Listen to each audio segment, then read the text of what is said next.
सभापति जी 1 मिनट में समाप्त कर रहा हूँ सर, एक मिनट सभापति जी, एक मिनट बाद समाप्त करना सर। अध्यक्ष महोदय, आपका बहुत बहुत धन्यवाद। 23-24 का ये जो यूनियन बजट आज सभी इस पे डिबेट कर रहे हैं, डिस्कशन कर रहे हैं, मैं अध्यक्ष महोदय आपका बहुत बहुत धन्यवाद करना चाहूँगी। कई लोगों को मैंने बोलते हुए सुना सर कि ये बजट अच्छा नहीं है या बजट में बहुत सारी कमियां हैं या कमतरता हैं।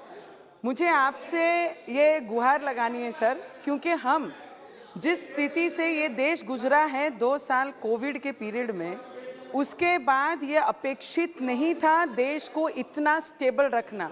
फाइनेंशियली, इकोनॉमिकली अगर हमने देखा तो आज हम 10वें नंबर से 5वें नंबर पे आए हैं। अगर बाकी कंट्रियों को हम देखते हैं तो आज पाकिस्तान की स्थिति क्या है कि 1 किलो आटा 200 रुपये में मिल रहा है। यूरोप की स्थिति, अमेरिका की स्थिति अगर हम देखेंगे, मुझे लगता है ये हाउस में जो अच्छी चीज़ें हैं उसका उल्लेख करना बहुत ज़रूरी है। जितना भी नेगेटिव बोलना है, सिर्फ नेगेटिव पे नेगेटिव, फार्मर्स को किस तरीके से मदद कर रही है ये सरकार।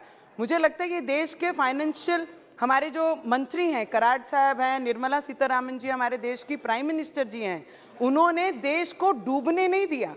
इस स्थिति के बाद, कोविड के बाद उसे उतना मेंटेन रखा और उसे उतना बजट दिया कि आगे देश बढ़ने के लिए जो लाइन चाहिए उसके लिए काम किया, ना कि आज ये सर रूडी साहब, ये नहीं स्थिति आई है कि जो दूसरे देशों में कि 200 रुपये किलो आटा मिलने की स्थिति हमारे देश की आज नहीं है। वो उसका पूरा क्रेडिट हमारे देश के प्रधानमंत्री जी को जाता है, उसके बारे में बात करनी चाहिए। मैंने, हमारे बहुत सीनियर अंकल हैं कोलकाता से, वो बोल रहे हैं आवास योजना की बात उन्होंने यहाँ पर रखी कि आवास योजना 22 तक ये कंप्लीट होना चाहिए था, देश के हर महिला को उनका घर मिलना चाहिए था, उसके लिए प्रधानमंत्री जी ने वादा किया था।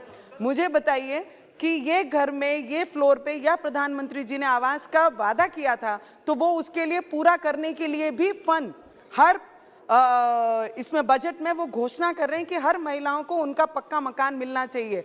कई त्रुटियां होती हैं कई राज्यों में, राज्यों के प्रॉब्लम के वजह से वो फंड नहीं देते करके वो जो प्रोजेक्ट्स हैं, जो आवाज है, वो पूरा नहीं हो सका। प्रधानमंत्री जी ने जो वादा किया, मुझे, हमने जितना समझता हमारी उम्र के हिसाब से, हम पहली बार ये पार्लियामेंट में आए, पर हमारी अपेक्षा प्राइम मिनिस्टर से बहुत ज़्यादा है। स्मॉल स्केल इंडस्ट्री, एमएसएमईज को 2 लाख करोड़ देकर उन्हें मजबूत करने का काम किया है। 2 lakh crore is not a small amount sir.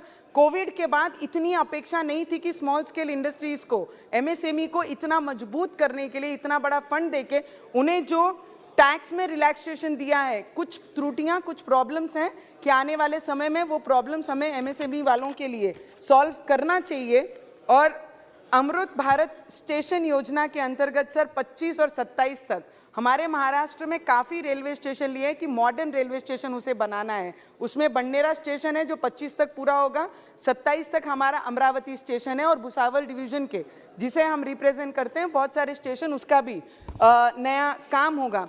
Sir कौन कहता है महाराष्ट्र को पैसे फंड नहीं दिए गए? हम महाराष्ट्र से एक डिस्ट्रिक्ट को रिप्रेजेंट करते हैं। 2022 और 23 में 11,000 करोड़ रुपीस महाराष्ट्र को दिए गए थे, रेलवे बजट में आवंटित किए गए थे।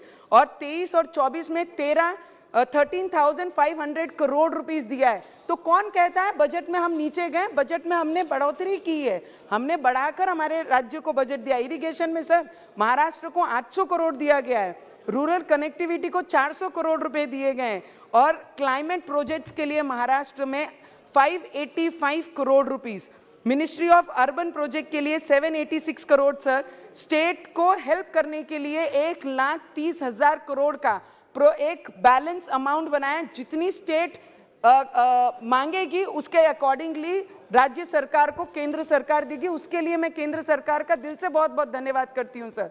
कौन कहता नहीं मदद कर रहे हैं? कौन कहता है कि बजट में नहीं है?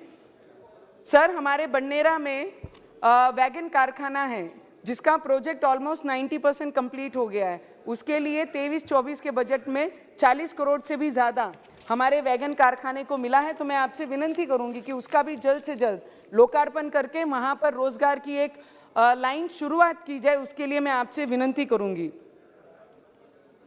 और सर जल जीवन मिशन के अंतर्गत हमारे मिनिस्टर सर यहाँ बैठे थे।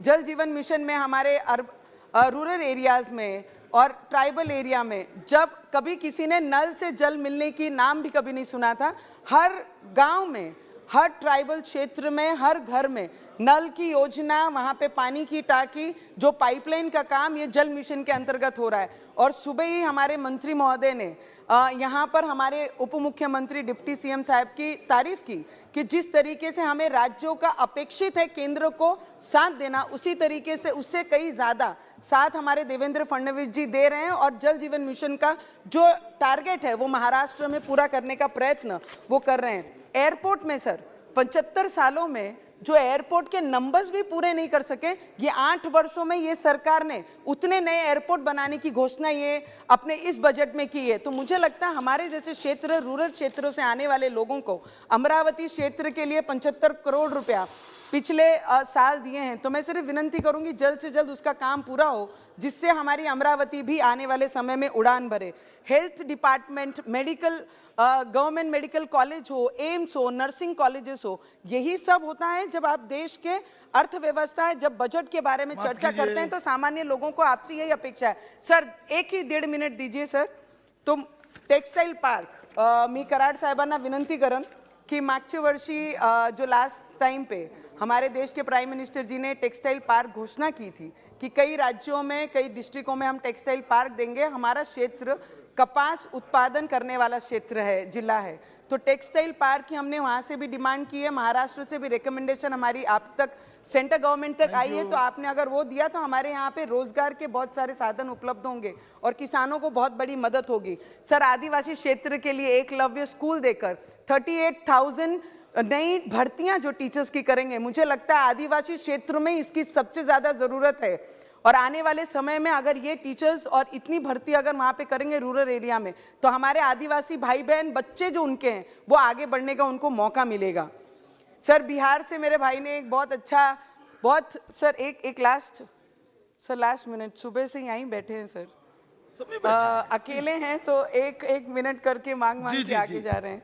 तो बिहार से मेरे भाई का, मैं बहुत सीनियर है, उन्होंने बोलते बोलते पूरे हाउस में जो जोरों शोरों से बोला कि क्या किया दलितों के साथ, क्या किया पिछड़ों के साथ। मुझे लगता है घर जिनको आवश्यकता है वो दलित और पिछड़े और गरीब लोगों के लिए घर है। अगर हेल्थ व्यवस्था कोई कर रहा है तो देश के प्राइम मिनिस्टर जी उनके लिए कर रहे हैं। अगर गवर्नमेंट मेडिकल कॉलेज बना रहे हैं तो इस गरीब लोगों के लिए बना रहे हैं। अगर मनरेगा के अंतर्गत कोई काम करता है तो वो गरीब करता है। सर लास्ट 1 मिनट सर, एक लास्ट मिनट, 1 मिनट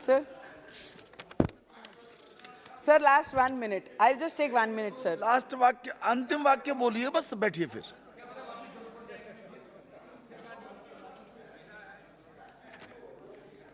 सर किसान भाइयों के लिए हमने पिछली बार प्राइम मिनिस्टर जी के जन्मदिन पर जब क्षेत्र हमारा शुरू था, तब मैंने कहा था 6,000 जो हमारे किसानों को मिलता है वर्षाना, उसको बढ़ाकर 12,000 रुपए कर दिया जाए। तो मैं विनती करूंगी कि नेक्स्ट बजट में उनको ये दिया जाए। सर मेरा सपोर्ट तो ले लीजिए सर, ये यूनियन बजट के लिए मैं फुल हार्टेड हमारी फाइनेंस मिनिस्टर को, हमारे देश के प्राइम मिनिस्टर जी को फुल दिल से सपोर्ट करते हैं। और budget speech, I heard her with rapt attention.